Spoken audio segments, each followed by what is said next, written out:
Oh man, yuck. This winter weather in Quartzsite has really taken a toll on the Airstream with all the rain and mud.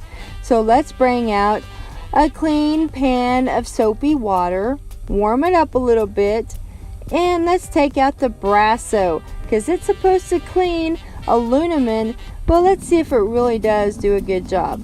And let's not forget the soft bristle toothbrush.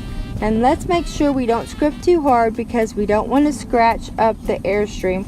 We just want to get it clean, but without any extra scratches. Oh wow, look, I think it did a good job. With what little bit I cleaned, it really shined it up.